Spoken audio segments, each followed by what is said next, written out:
Hi everyone, Comic Reviewer here, this time reviewing on How the Grinch Stole Christmas 2000 Christmas film review.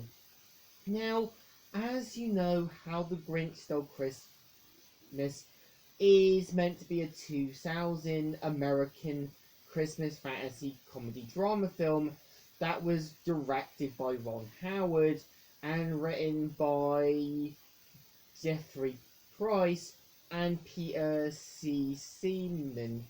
And keep in mind, this was also meant to be based on Dr. Seuss's book from 1957. Now, the premise of the film is meant to be about the Who's in Whoville, who mainly enjoy Christmas and kind of go overboard with their day-to-day life as they see Christmas as this big thing. They see things like contests, lights, basically presents as this big thing. And the point of Cindy, who is meant to be the one a bit more of the voice of reason and kind of trying to get the town to see that Christmas is about being together as friends and family. And throughout the movie, we see how she tries to help the Grinch get back into the Christmas spirit. And I would say the point of the Grinch throughout the film is that he's kind of an outcast. He lives alone in solitude and only causes mayhem when he wants to. And I think Jim Carrey actually does a fantastic job as the Grinch. I would say, unlike Mike Myers doing the Cat in the Hat, Jim Carrey does bring a lot of the atmosphere to the Grinch, because if he wants him to sort of be silly, he can do it. When he wants him to get emotional, he definitely knows how to do it. So, pretty much throughout the movie, we see how Cindy is trying to help the Grinch accept Christmas and be back for the Who's. And I would say when you've kind of got the mayor, who is known as Mayor Augustus Mayhew, who is obviously meant to kind of be selfish, greedy, hypocritical, and so on. He's basically meant to be the counterpart to Cindy, as he's meant to have the beliefs on Christmas that it's meant to be about the presents. It's meant to be basically like the big gifts and that.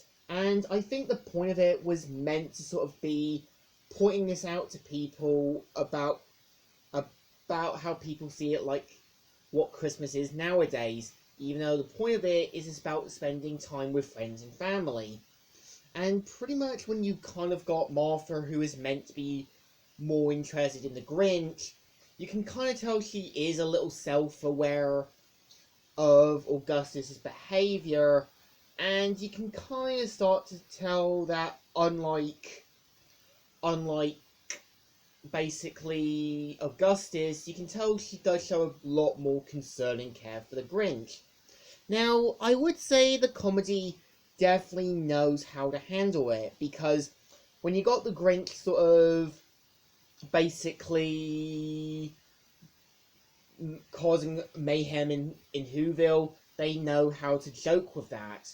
When they want to sort of do the whole Cheermeister thing, they definitely know how to do that.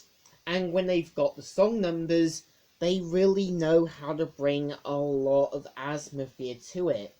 Because when you kind of got the song Where Are You Christmas, it's Cindy wondering, where are you and where can I find you? And when you kind of got the Grinch's song, You're the Mean One, Mr. Grinch, it does bring a more jazzy sort of downtown beat to it. And I feel what the film does better than the book, it actually has more time to get to know the Grinch, Cindy, and the other characters. Something that I think most writers try and fix with newer things. And I would say the movie, I would say unlike The Legend of Frosty the Snowman, the film knows how to tackle the message well. And this is where I do give the director Ron Howard and the writing team some credit, as it's meant to sort of point out that Mayor Augustus' beliefs on Christmas is meant to be wrong, and Cindy's meant to kind of be the one in the right. And it's even more funnier that years later, we've technically become the Grinch, eating dinner with ourselves, wallowing in self-pity, eating because we're bored, and it's kind of ironic. So by the end of it, the Grinch clashed the sleigh, gave the gifts throughout the movie theater, and left an okay movie. So I think it deserves a thumbs up. Still good and still alright. So, Comic Reviewer here, signing out.